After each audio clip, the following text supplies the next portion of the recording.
بحبك انا قلبي حبك، والبحر الازرق خلاني أطلق النيران.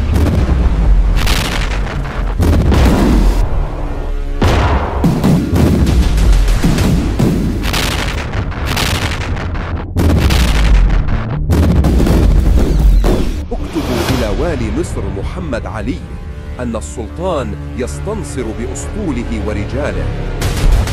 وقد رأيت أن أوكل قيادة هذه الحملة العظيمة إلى من عرف الحرب ميدانا، إلى ابني إبراهيم باشا.